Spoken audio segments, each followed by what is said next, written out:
vimos sorprendidos por una reforma que, sin ser consultada, nos afecta a las organizaciones campesinas, sociales e indígenas más de lo que hubiésemos podido creer. Esta reforma es la reforma energética, porque, sin decirlo, violenta la parte fundamental de lo que nos concierne a nosotros, que es el territorio.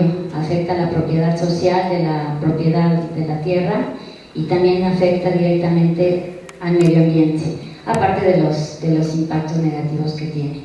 Hoy nos acompaña el doctor Sergio Saldaña, que tiene estudios, colabora con la CEPAL y también forma parte del CIBE. Él hace un análisis económico de los impactos de la reforma energética. De Fundar nos acompaña Francisco Gravioto, quien ha hecho estudios de fracking y de las afectaciones en la propiedad social de la tierra de Fundar. También está con nosotros el compañero Luis Gómez, que es el coordinador del Congreso Agrario Permanente, Francisco Jiménez Pablo de FICAM y Gustavo de Red Mocar. Le cedo la palabra al coordinador Luis Gómez.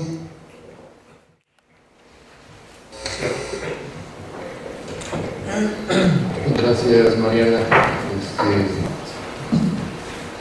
Compañeros de las organizaciones campesinas, a ustedes, yo creo que estos procesos que recientemente se han dado, pues nos han obligado a todos a buscar respuestas.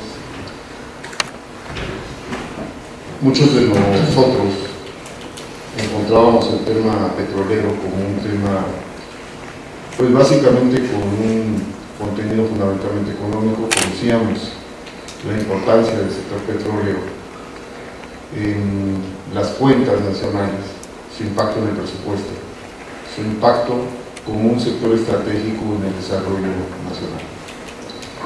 Evidentemente, en ese contexto, a veces los temas técnicos como que pasan a segundo y quizás hasta tercer plano, porque lo concebimos de una manera general.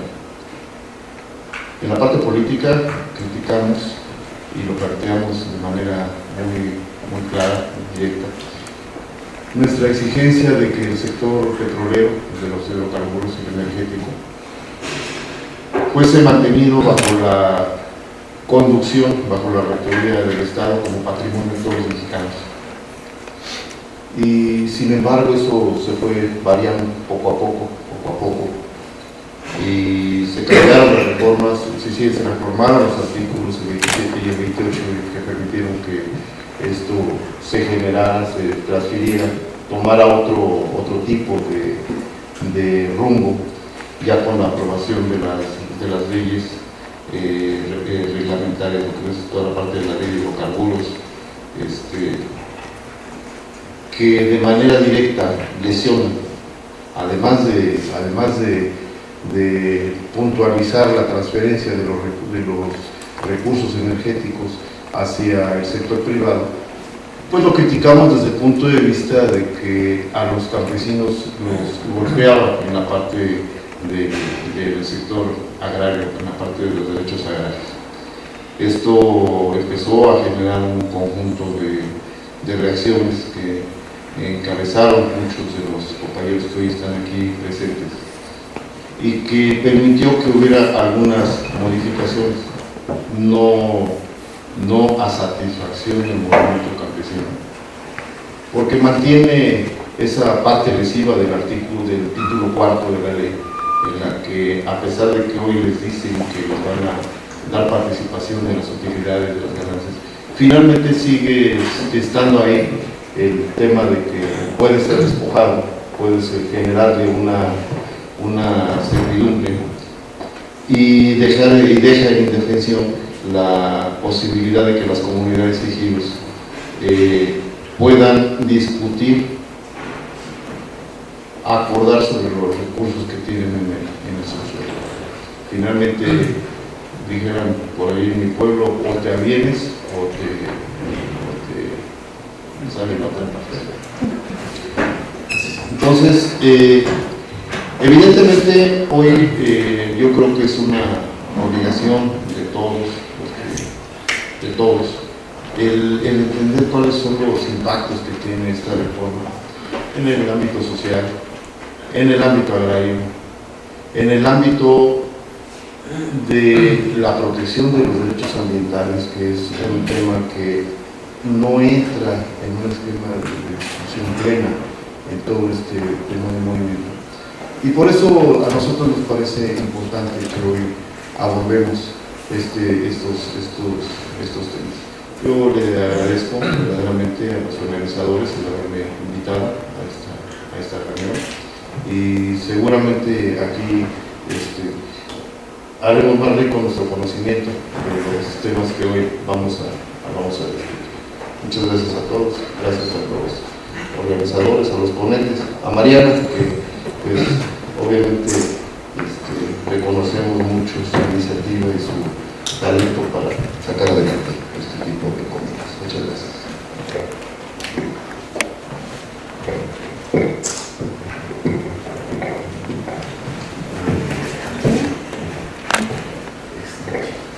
Bueno, buenos días, compañeros.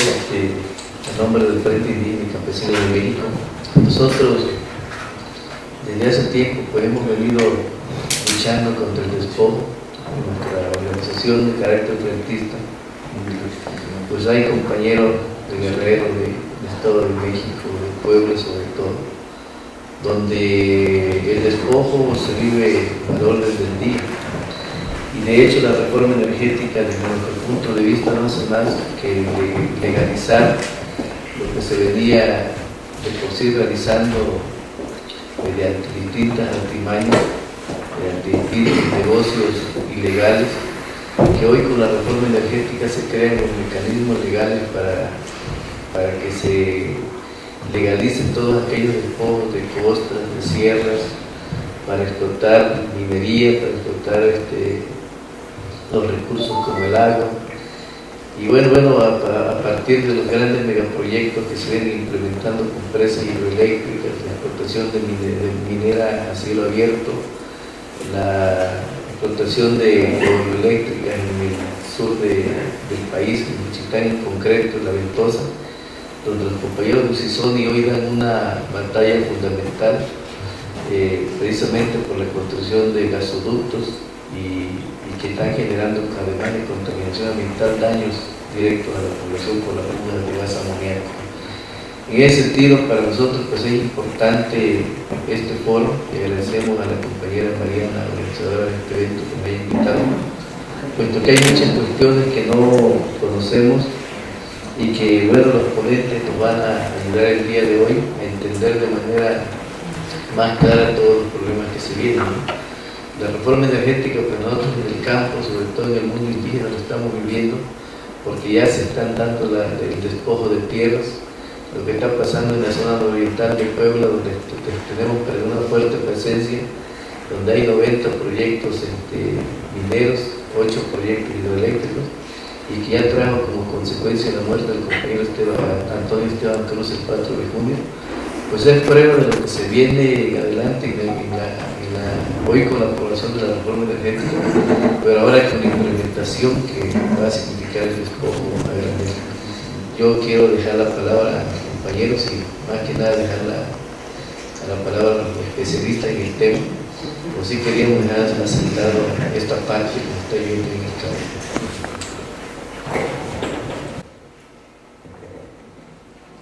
Buenos días a todos y a todas.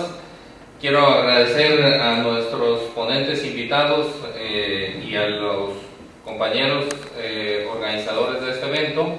Está, además de Mariana González, está el compañero Juan Carlos Hernández allá al fondo, sin cuya participación no hubiera sido posible este evento.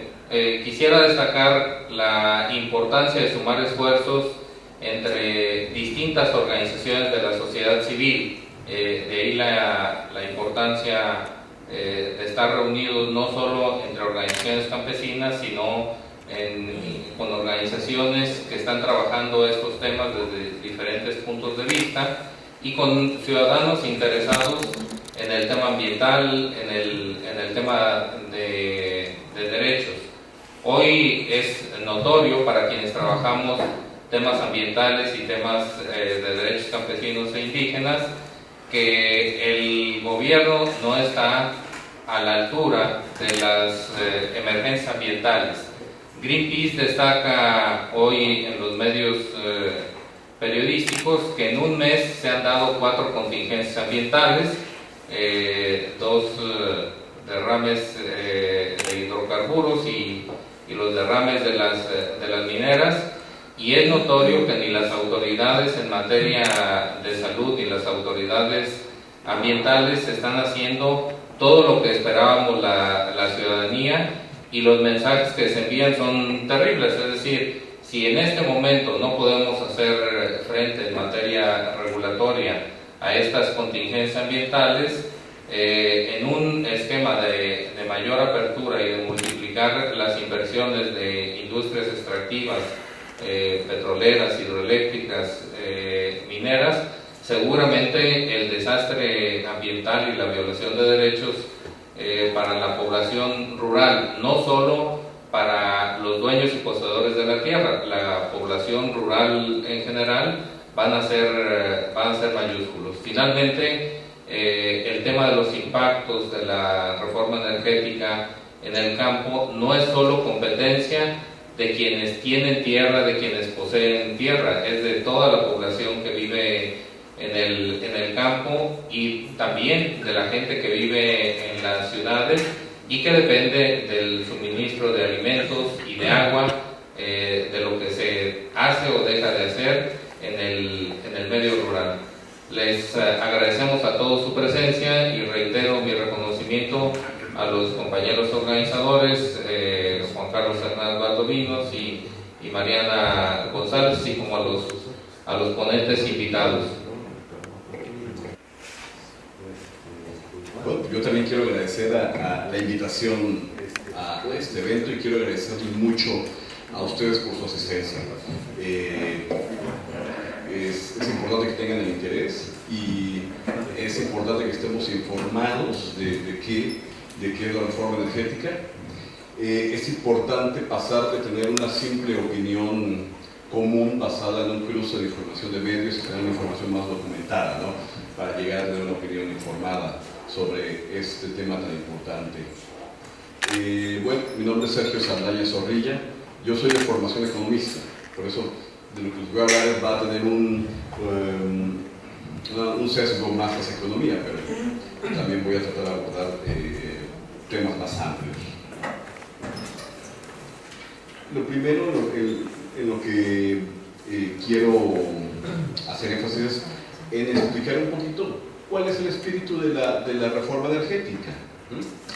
La reforma energética lleva varios intentos de aplicarse.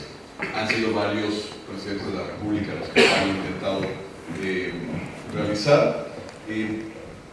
El presidente Calderón, el expresidente Calderón, 2008, tuvo un intento muy fuerte también, si recordamos.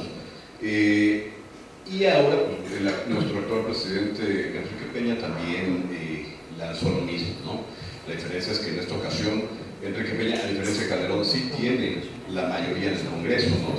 Seguramente el PRI más unos cuantos de otro partido ya podía hacer pasar todo tipo de reformas, y ya sucedió. Primer punto, esta reforma, la constitucional, pero también ratificado por la aprobación de la legislación secundaria en materia energética, elimina la prohibición de celebrar contratos entre el Estado y particulares en materia de hidrocarburos en general, ¿verdad? Ese es el gran inicio de todo. Ese pequeño cambio desencadena todo lo que estamos viendo. Se elimina la facultad exclusiva de la nación de llevar a cabo también la explotación, ¿sí?, de hidrocarburos. También pierde exclusividad la nación para generar, en el tema eléctrico, ¿no?, para la generación, conducción, transformación, distribución y abastecimiento de energía eléctrica, que tenga por objetivo la prestación del servicio público. Se elimina la prohibición también de otorgar concesiones en materia de electricidad a particulares. Es vaya, hay un cambio entre lo que ya teníamos antes, que eran los contratos de pidiregas, a lo que ya son ahora las concesiones abiertamente, ¿verdad? Cuando eran las pidiregas, bueno, eran simplemente empresas que podían vender al Estado ciertos servicios, cierto fluido eléctrico también. Y tenemos el caso de Iberdrola, que ha sido la empresa dominante como proveedora de electricidad para el Estado. Ya existía algo así, ¿verdad? Pero ahora ya va a ser una relación directa, una concesión directa para la generación eléctrica. 5. Se redujeron las facultades del Estado en electricidad al control del sistema eléctrico nacional, ¿no? Ahora va a ser básicamente un regulador del Estado, cuando antes era todo, ¿verdad? Acá les muestro la llamada curva de Howard. Esta es la que nos habla nada más son las curvas de producción de petróleo en diferentes partes del mundo. Entonces, la razón por la que incluyo esta gráfica es porque la propaganda oficial de esta reforma dice que Pemex no puede ya producir petróleo en su país, que tiene muchos problemas, ¿verdad? Y que por eso estamos con un declive en la producción petrolera. Bueno, el declive en la producción petrolera mundial. Aquí podemos ver cómo a partir de más o menos el 2004, ya desde como el 2012 empezamos a entrar a rebasar el clímax de las curvas de producción petrolera, ¿no? Prácticamente todo el planeta. Entonces, viene una tendencia a la baja en la producción de hidrocarburos en el mundo, porque ya se han agotado los hidrocarburos que están más al alcance para la extracción, más sencillo de extraer, y pues se han ido volviendo hemos tenido que recurrir a reservas más profundas de petróleo, etc. Y bueno, no es que Pemex ya no sirva, ¿verdad? Esto es lo que quiere desmitificar esta gráfica. Continúo con los puntos de la reforma. En esta reforma, en concreto la Constitución del 20 de diciembre, pero también ampliada con la legislación secundaria aprobada el 11 de agosto de este año, se estableció un sistema de contratismo sin límites en materia energética. Ahora, de por sí había habido prestación de servicios de empresas para explotación de petróleo, pero ahora ya está en todas las partes de la cadena productiva de hidrocarburos, por lo cual corporaciones privadas realizarán las actividades sustantivas de extracción y explotación integral de los hidrocarburos, así como la generación, conducción, transformación, distribución y abastecimiento eléctrico. Algunos preguntan, bueno, ¿y qué con que haya participación privada en ese sector? Bueno, pues que es un sector estratégico para cualquier país del mundo. Países que no tienen yacimientos petroleros y en general recursos de hidrocarburos, pues pueden darse el lujo de permitir que los particulares dominen el mercado, pero bueno, lo tenemos, y los países que tienen un gran recurso natural petrolero son celosos del dominio de estos recursos, porque son, a diferencia de otro tipo de recursos, son no renovables, muy escasos a nivel mundial y muy codiciados. Además son palanca de desarrollo industrial en cualquier parte del mundo que le veamos, ¿no? Entonces, el ceder este dominio es en realidad un retroceso en términos no solo de soberanía, sino de estrategia como país. 7. El Estado mexicano perdió propiedad, dominio directo, el derecho de explotación exclusiva e integral de los hidrocarburos, y en materia de electricidad se convierte en un ente técnico para despachar energía eléctrica.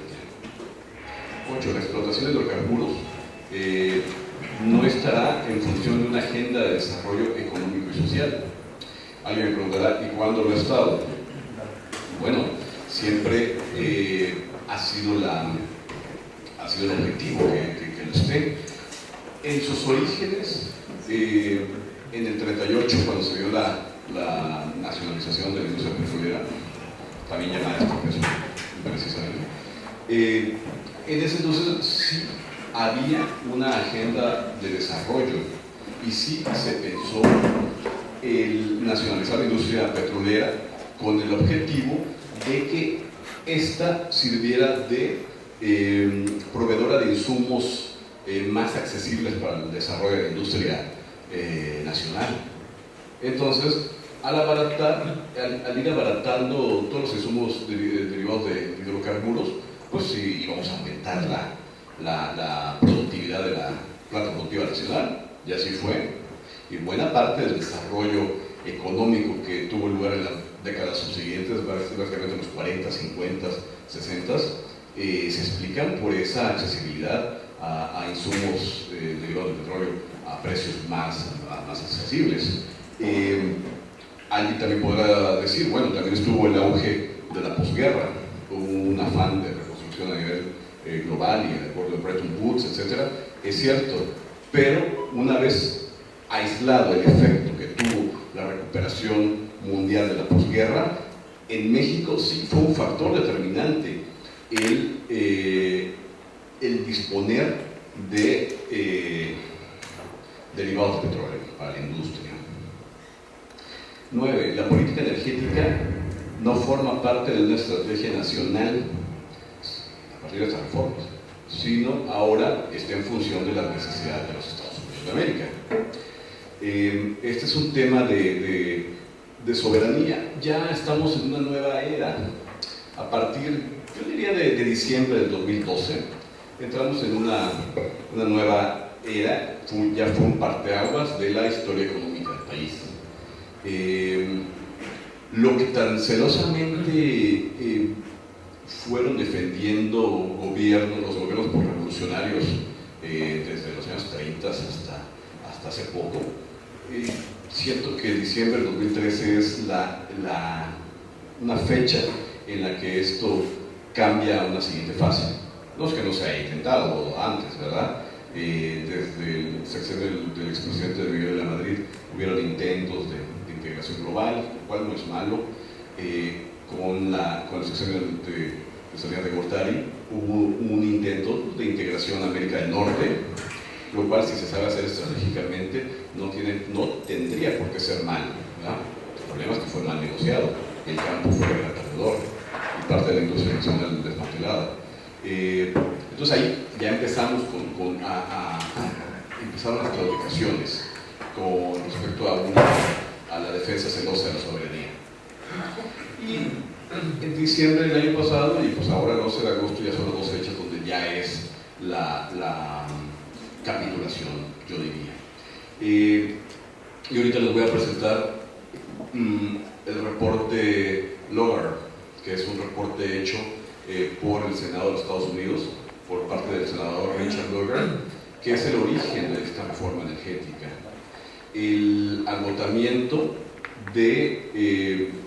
la insuficiencia de las reservas petroleras de los Estados Unidos y la incapacidad de mantener flujos permanentes de importaciones de petróleo de Medio Oriente son los factores que llevaron a un cambio de paradigma y a que los Estados Unidos tomaran la decisión de empezar a presionar a México y a Canadá también para ser proveedores estables de hidrocarburos para la economía de preguerra de los Estados Unidos, anticipándonos, y esto lo detalla después el reporte Logar, a un conflicto que se va a venir entre los Estados Unidos y China.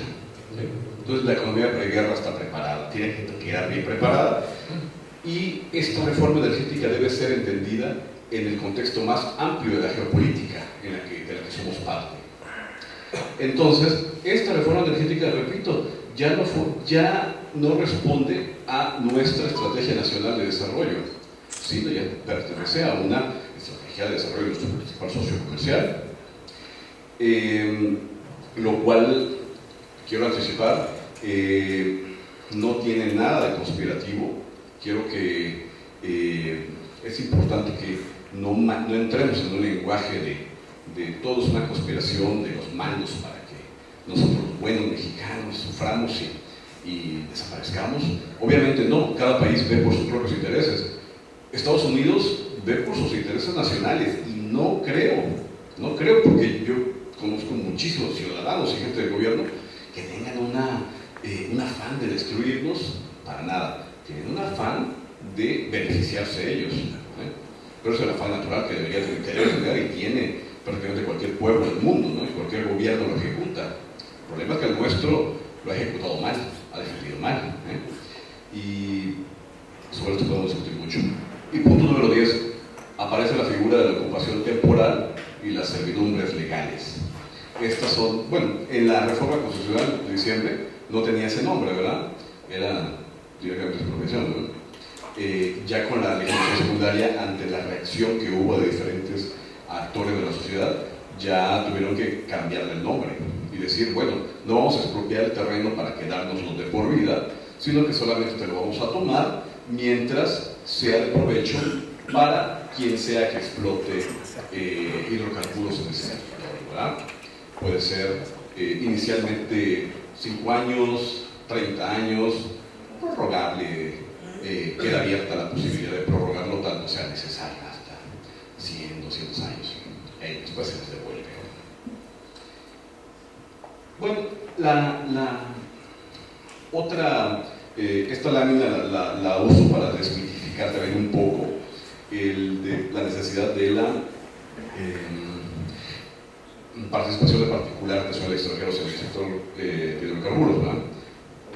La interrogante es si Pemex está tan mal que hasta hay que traer empresas extranjeras, ¿por qué entonces es la petrolera con los costos más bajos de extracción de petróleo en el mundo, verdad? Entonces ahí vemos que esto nada más son costos de extracción, no son los costos finales de producción por barril de petróleo, porque también se pueden internalizar costos enterrados, costos de exploración, etcétera, pero ya una vez que ya está instalado, de cuántos son los costos de extracción. Pemex tiene un costo de $6.1 por barril, y todas las petroleras tienen más que eso de costos de producción. Esto habla de que Pemex sí es eficiente. Esto habla de que con todo y todos los factores que sabemos que existen en Pemex, la corrupción sindical, ¿qué más se les ocurre? La ordeña, ¿no?, sistemática de los ductos y todo el uso electoral que se hace que se ha hecho en Pemex Gate, recordemos, y con todo y eso da para tener estos costos. Es una empresa rica. Ahí está Total, está Oil de Noruega, incluso, que es el gran modelo, tiene un costo de producción de $7.2 por barril, ¿no?, costo de inflación, y Chevron, bueno, tiene costo de asesoría más alto.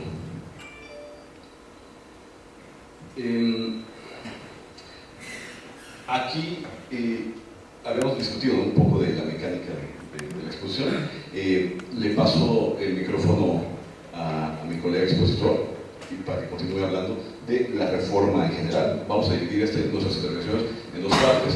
La primera va a ser en qué consiste la reforma y la segunda qué consecuencias tiene.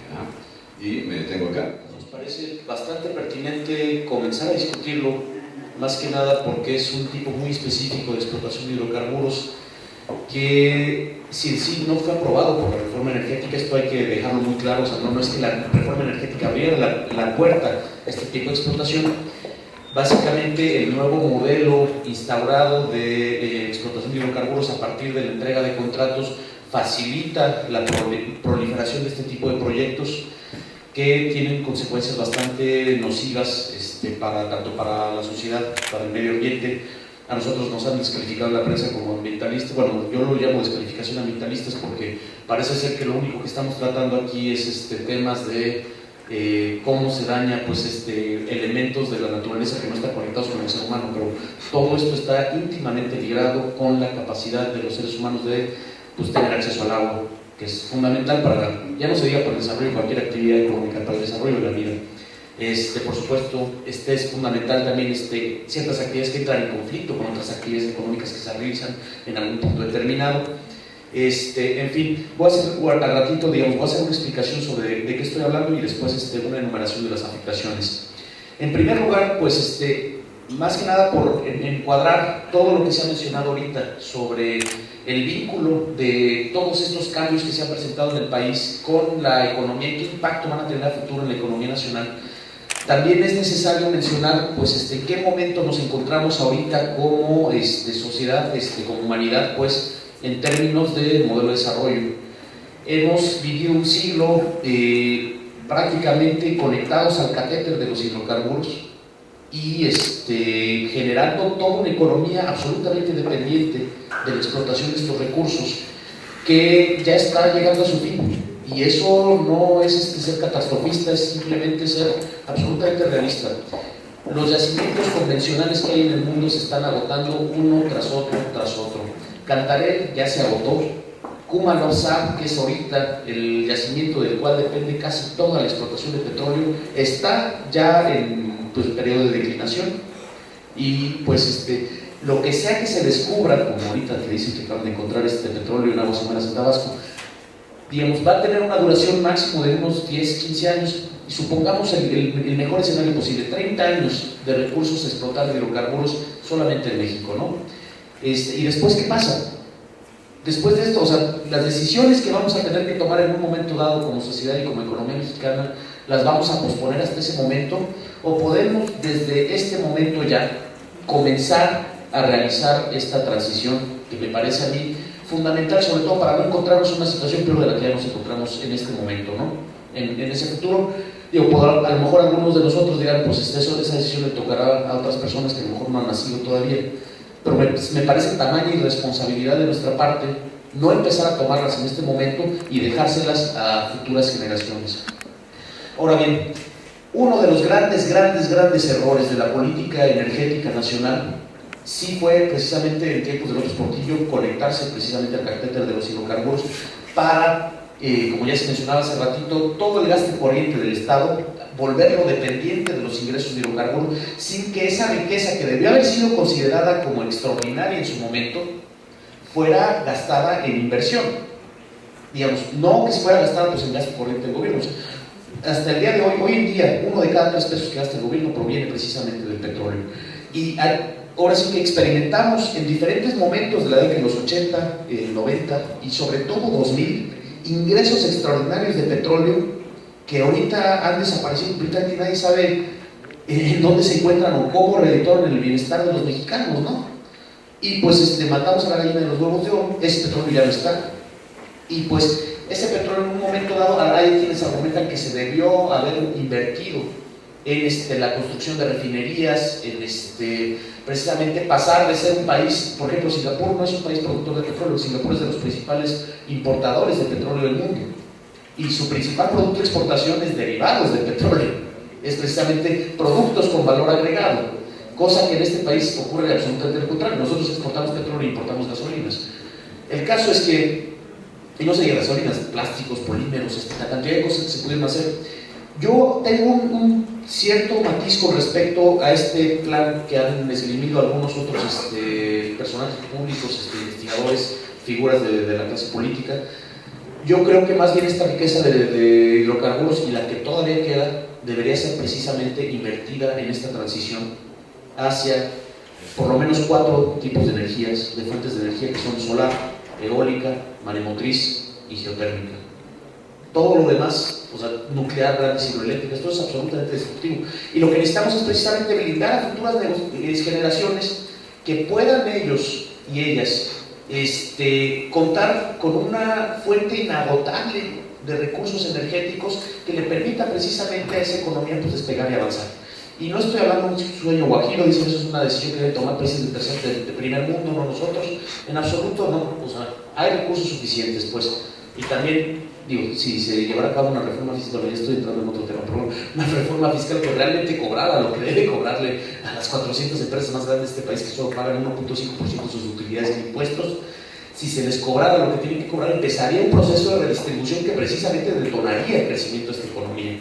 Pero bueno, nosotros no vamos para allá, vamos en el camino absolutamente contrario, y pues lo que quiero ahorita señalar es precisamente qué implicaciones tiene este camino que ha decidido el gobierno federal plasmar ya en la Estrategia Nacional de Energía de aquí a 2027, en el Plan Nacional de Infraestructura también, que es prácticamente generar una economía dependiente de los hidrocarburos de aquí por lo menos, bueno, 2027 mencioné, casi hasta la década del 2030, pues.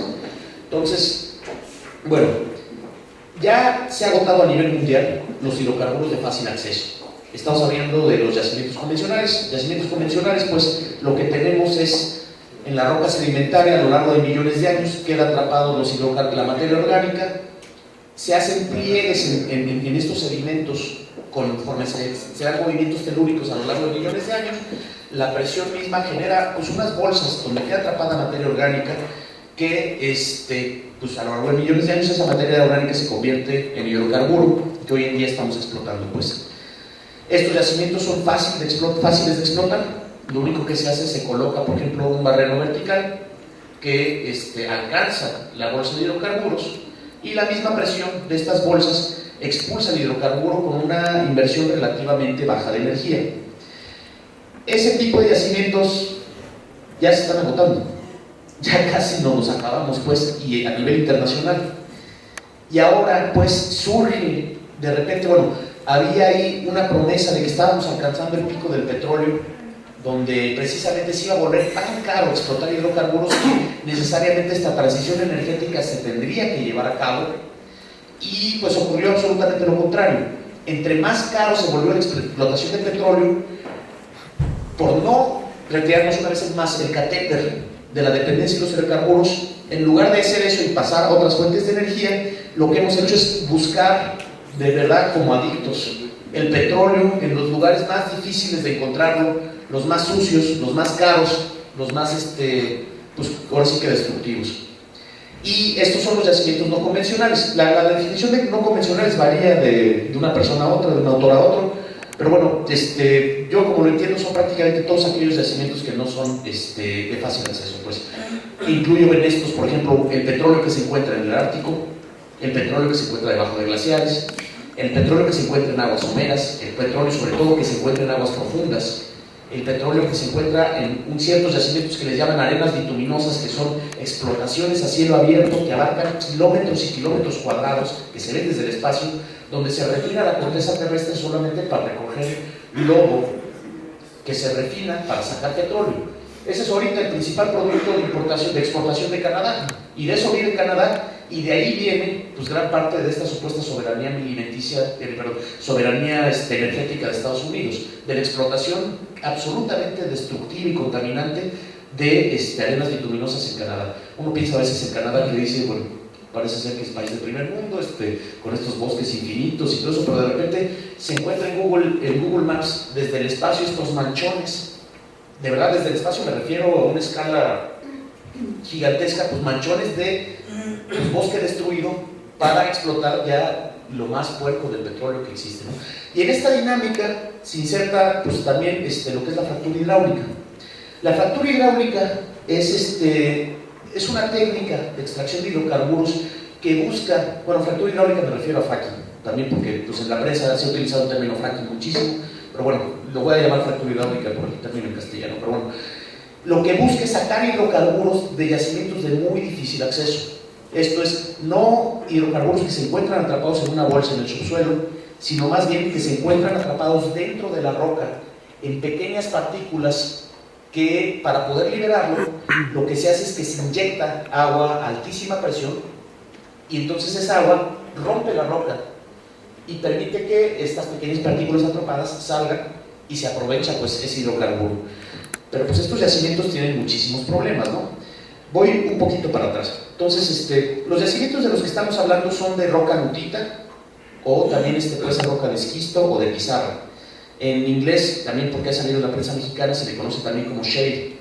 Este shale es, bueno, se ha dicho que estos hidrocarburos son el shale gas, el shale oil, que es básicamente petróleo o gas de lutitas, ¿no? También esta técnica se puede utilizar en algunos casos, como en Chicotepec, que está sucediendo ahorita, en yacimientos de piedra caliza o de piedra arenisca. Pero bueno, estos son como ya casos excepcionales. Normalmente se utilizan yacimientos de lutitas. Ahora bien, ¿en qué consiste la técnica? Básicamente se hace una barrenación vertical que puede alcanzar entre, les pido una disculpa por no traer las gráficas, pero es que no pude conectarme a internet ahorita. Se hace una barrenación vertical que puede alcanzar entre 3 y 4 kilómetros de profundidad, llega al sedimento donde se encuentran en diferentes profundidades la roca de lutita, y ya que encuentra la roca de lutita hace una barrenación horizontal que puede alcanzar hasta 1 kilómetro, 1,5 kilómetros. Entonces, esta barrenación, bueno, esto es visto en 2 dimensiones, o sea, barrenación vertical y barrenación horizontal. Pero visto en 3 dimensiones, la barrenación horizontal puede realizarse en 16 direcciones distintas. Hacia acá, hacia atrás, pues 16 radios a partir de este centro, que es la barrenación horizontal, de tal forma que se alcanza a cubrir un área bastante amplia del subsuelo. Una vez que se termina de hacer esa perforación, se inyectan entre 9 a 29 millones de litros de agua por pozo. El agua que se inyecta no es agua salada, se requiere agua limpia para este proceso, no es tampoco agua tratada porque tiene que estar libre de bacterias, entonces no se puede conectar a los sistemas municipales de agua. Una vez que se trata el agua y se desecha, pues utilizar todo ese desperdicio. Pues realmente tiene que ser agua, agua limpia, no necesariamente potable, pero sí limpia, o agua salobre, pero agua salobre con una concentración de salinidad bastante baja. ¿Y esto por qué? Porque al agua se le inyectan entre 650 y 990 productos químicos.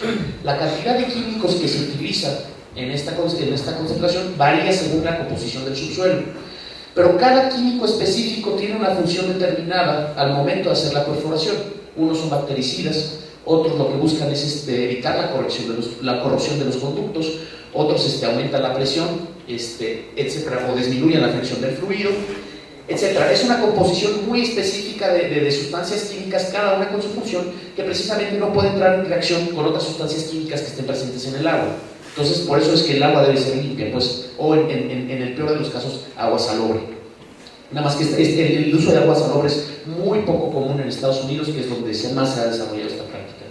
El caso es que estas 9 a 29 millones de litros de agua, para que podamos dimensionar más o menos de cuánta agua estamos hablando, si se abrieran 20,000 pozos en México, o en Coahuila nada más, por ejemplo, se estaría utilizando el agua más o menos que usan 5,5 millones de personas a 15,5 millones de personas, más o menos en este rango, el agua que utilizan en un año. Entonces, el problema con esta técnica es que entra en directa confrontación con el derecho humano al acceso al agua que está plasmado en el artículo 4 constitucional. Y esto es particularmente grave en las regiones al norte del país que ya presentan de por sí problemas de abasto de agua. Ahora bien, el otro problema es precisamente la inyección de las sustancias químicas, porque el agua se vuelve completamente inutilizable después. Estas sustancias químicas no todas son tóxicas, por supuesto, pero la gran mayoría lo son. No se tiene todavía conocimiento exacto sobre qué se está inyectando, y esto se debe a una razón. En Estados Unidos, cuando empezó el boom del fracking, fue después de 2005 que el vicepresidente Dick Cheney, como ustedes recordarán, Dick Cheney, antes de entrar a la vicepresidencia de Estados Unidos, él era presidente de la empresa Halliburton, una de las grandes petroleras del mundo. Y entrando a la vicepresidencia, promulgó un cambio a la Ley de Agua Limpia Federal de Estados Unidos, donde exentó a todas las actividades de extracción de hidrocarburos de la regulación que establece la Ley de Agua Limpia. De tal forma que ya no tenían ellos podían utilizar libremente sustancias químicas en estos procesos y no tenían la obligación de reportar qué sustancias estaban utilizando. Entonces, hoy en día en Estados Unidos, inclusive después de que se les ha llamado, después de una serie de daños ambientales, inclusive el Congreso ha llamado a líderes industriales a comparecer para que digan qué están inyectando al agua. y estos empresarios se escudan diciendo, está patentado, no te puedo revelar ese secreto, porque si te lo revelaran no podría yo competir contra mis otros clientes. Pero dicen, pues esto es absurdo, o sea, este derecho a la supuesta propiedad intelectual antecede acaso al derecho a la gente a saber exactamente, bueno, el derecho a la salud de las personas a saber exactamente qué estás metiendo en el agua. Y el caso es que no se tiene conocimiento sobre qué químicos exactamente se están inyectando, pero se sabe que se sabe más o menos, se ha hecho una lista de qué podría ser lo que esté presente a raíz de los químicos que compran, que eso sí lo tienen que reportar, ya después cómo los mezclen y cuáles sean las moléculas específicas que inyectan, ese es otro asunto, y las muestras que han recogido científicos en la tierra, en las aguas superficiales, ríos y lagos, y también en los mantos freáticos de las zonas circundantes a donde se encuentran los pozos, donde encuentran altas concentraciones de químicos tóxicos, entre los cuales destacan benceno, tolueno, entre otros más. Pero bueno, han hecho un listado que si ustedes acceden a nuestra página, que es www.nofrackingmexico.org, pueden ahí descargar el listado de los químicos que están identificados y que pues, 40% de los mismos pues, tienen graves afectaciones a la salud, entre las cuales figuran daños al sistema digestivo, a la piel, al sistema nervioso, al sistema respiratorio, por supuesto malformaciones congénitas y cáncer, y pues por supuesto muchas de estas afectaciones llegan a provocar la muerte de las personas, ¿no? Entonces, el problema aquí se dice que se puede regular la fractura hidráulica para que no provoque daños, pero es bien sabido, y esto lo menciona un ingeniero llamado Anthony Grafea de la Universidad de Duke, de Cornell, en Estados Unidos, que de estos pozos que están recubiertos con acero y concreto, 5% de los pozos fallan, me refiero fallan en el sentido que se rompe el concreto y se rompe el acero y hay una fuga. 5% de los pozos fallan solamente al iniciar la perforación. Y este porcentaje de pozos que fallan, y esto es universal para toda la industria de hidrocarburos, va aumentando conforme más tiempo se usan los pozos, a tal grado que si un pozo se utiliza 30 años, la probabilidad de que falle es del 50%. Entonces, si falla uno de cada 20 pozos, y bueno, para explicarles un poco, el fracking no se realiza solo un pozo en una región y después se van a Nuevo León, o se empiezan en Coahuila y hacen otro pozo en Nuevo León. No, en una cuenca determinada, cada 400 metros de distancia hacen un nuevo pozo, de tal forma que de repente una planicie se encuentra saturada con centenares de pozos, uno pegadito al otro.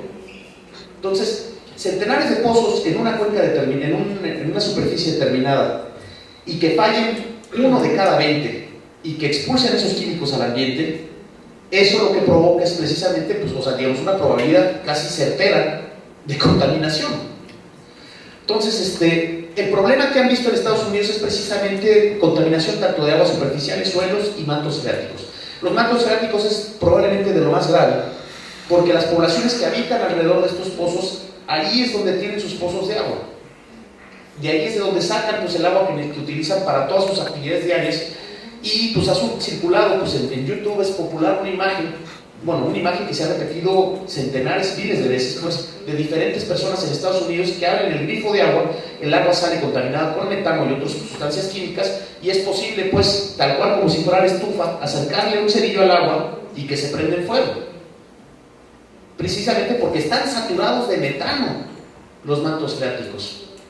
Entonces, esto es bastante grave porque hay una afectación inicial de desvío de agua que se debería utilizar para actividades humanas hacia la extracción de hidrocarburos, y después otra afectación también al acceso al agua, cuando el agua que se utilizaba normalmente para realizar actividades cotidianas se contamina también. Y entonces muchas comunidades rurales del país van a acabar como está pues, en el oriente de la Ciudad de México, donde básicamente ya no hay acceso al agua y hay que traer pipas, que por supuesto paga el Estado con recursos del erario, para poder cumplir con el derecho al agua de poblaciones que permanentemente, porque esta contaminación no es temporal, es permanente, ya no van a tener acceso al agua, pues. Ahora bien, mencionaba estas afectaciones. ¿Qué se hace con el agua de desecho una vez que sale? El agua de desecho no sale solamente con los químicos inyectados. En el mismo subsuelo acarrea todas las partículas que va encontrando en el momento que hace la fractura. y pues nunca sabemos cuál es la composición del subsuelo. Los geólogos no tienen ni idea hasta después de que se hacen diferentes tipos de pruebas, pues. Pero el agua arrastra consigo metales pesados como son plomo, mercurio, cadmio, etcétera. Acarrea consigo también, en algunos casos, bueno, por supuesto siempre sales y ácidos que pueden cambiar el pH de la superficie. Y después también acarrea consigo, en algunos casos que están documentados en Pensilvania, elementos como el radón. El radón es un elemento radioactivo. No es seguro que saque radón, pues, o otro elemento radioactivo, pero es una posibilidad, pues. Sale el agua y la forma como ha determinado esta industria que puede tratarla es de las siguientes maneras. Dicen que pueden ellos llevar las plantas de tratamiento y que la limpien para que haya un uso humano de la misma. Pero las plantas de tratamiento que existen en México y en todo el mundo solo retiran materia orgánica del agua. No pueden retirar un cóctel de 700 o 900 sustancias químicas, no pueden retirar mercurio o metales pesados. En fin, digamos, esto se podría hacer a lo mejor a nivel de una probeta en un laboratorio y con unos costos altísimos, pero con los volúmenes de agua que estamos manejando no es posible limpiar esa agua, pues. Y sobre todo no sale ya la relación costo-beneficio de si obligáramos a estas industrias a tratar el agua después de que lo utilizan, la relación costo-beneficio se invierte completamente, de tal forma que pues, no sería viable esta industria. Entonces lo que hacen es depositarle empresas de jales al lado de los pozos, que son básicamente una pequeña depresión de unas cuantas hectáreas de superficie, se coloca el agua a la intemperie y ahí se procura la evaporación de la misma a través del uso de aspersores. El problema con las presas de jales parecería que ya no es necesario mencionarlo después de uno tras otro accidente que han ocurrido en estas semanas en la industria minera y en la industria petrolera, de derrames de, precisamente en el caso de la minera, de este tipo de presas, pues, que no ha sabido contenerlas pues, la industria. Van, si no me equivoco, en la industria minera solamente 6 accidentes de 2010 para acá, de derrames graves, que el derrame más grave, por supuesto, es el que acaba de ocurrir en el río Bacanuchi, en Sonora, de la minera cananea de Grupo México, que también, por cierto, quiere entrar al fracking. Pero bueno, no hay control de las autoridades de regulación ambiental sobre estas presas de jales. Cualquier accidente en la geomembrana que protege el subsuelo, si se rompe, hay infiltración de estos elementos químicos. Si hay una lluvia torrencial, se puede desbordar y pues escurrirse hacia pues, un acuífero, por ejemplo. Y, pues, y lo que fomenta la industria es precisamente que se evapore esta agua, supuestamente para que los contaminantes se asienten y luego sea más fácil limpiarlos. El problema es que no se evapora solamente el agua, se evaporan muchísimos contaminantes también. Y estos contaminantes son arrastrados a kilómetros a distancia por el viento y respirados por todas las personas que viven alrededor. Esto ha provocado en Estados Unidos lo que empieza con un común sangrado de nariz diario y recurrente, se convierte después en una migraña, y después de la migraña ya es una afectación grave al sistema respiratorio y al sistema nervioso que puede conducir precisamente a la muerte. Eventualmente, la suma de todas estas contaminantes, bueno, me falta uno que es contaminado el suelo y el agua, justo quienes tienen cultivos o ganado en las inmediaciones de estos pozos, por supuesto que lo ingiere el ganado en los cultivos. Y si ese ganado, todos esos productos alimenticios los consume el ser humano, la afectación también puede llegar por allá. El caso es que por todos estos motivos ha llegado una situación en algunas poblaciones, como es el caso de Dish, Texas, o de Dimock en Pensilvania, o algunas poblaciones en Wyoming, que se da ya un fenómeno de desplazamiento forzado. Esto es, después de años de tratar de convivir con los pozos alrededor, las afectaciones a la salud fueron tan graves que las poblaciones simplemente tuvieron que empacar e irse a vivir a otro lugar. Pero bueno, es muy grave, pues, todo ese asunto del fracking. Pero falta mencionar un último aspecto, bueno, son varios otros aspectos, pero uno en particular es de interés. Las presas de jales, cuando se saturan, no hay forma de disponer de esa agua. Y la industria a lo que ha recurrido es precisamente a perforar lo que llaman pozos letrina, así le llama Pemex, pozos letrina, que es básicamente en un solo pozo de gran profundidad, el agua de múltiples pozos de fractura hidráulica se vierte ahí. Es un volumen enorme de agua contaminada que se busca pues, que se mande al subsuelo, sale del ciclo del agua y esa agua pues no se recupera jamás, pues. Pero bueno, dicen que es un método para lidiar con los contaminantes. En Estados Unidos se han construido 150,000 pozos de trina con estas características, solamente para lidiar con los desechos de la industria de los hidrocarburos. Es cierto que en el proceso del fracking se genera un gas llamado metano que tiene una molécula que daña superior en 20 veces al dióxido de carbono. La excavación profunda que hacen en Estados Unidos, los químicos que relacionan para hacer energías, hay muchísimas formas de realizar energía sustentable, está la energía solar, está la energía eólica, muchísimas cosas que en vez de invertirle tanto al petróleo, es tanta la misión de la humanidad por abatirse al oro negro en este aspecto que no se ve enfocado o focalizado en otros sectores como el aire, la luz, para poder generar energía y así sustentar la rentabilidad en todo el país. Tenemos un problema realmente serio.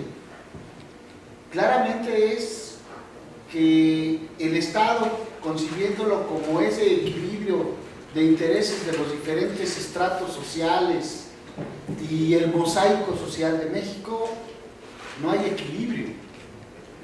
Y una clase está teniendo pues el control político y económico del país. La pregunta va enfocada en el siguiente sentido. El neoliberalismo se ha apostado en México y en otros lugares hace más de 30 años. Ha construido una hegemonía cultural, es decir, tiene todo. Tiene los medios de comunicación masiva a su servicio, tiene académicos de las universidades más importantes del país y del mundo, pues llevando su dogma, su fundamentalismo de mercado. Sí es cierto que China está creciendo mucho económicamente y es una gran preocupación de Estados Unidos. Leí en días pasados, hace como 15 días, una pequeña nota de una alianza militar únicamente de Rusia,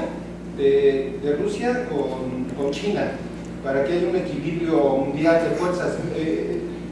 Tal vez es a lo que se refería usted de la preocupación de Estados Unidos, pero ya hay una alianza entre Rusia y China únicamente militar para que haya un contrapeso, porque según Alfredo Khalife, ahora con el problema de Ucrania, estuvo a punto de estallar la Tercera Guerra Mundial y está el problema ahí latente en esa zona. Es lo que comentó Alfredo Khalife.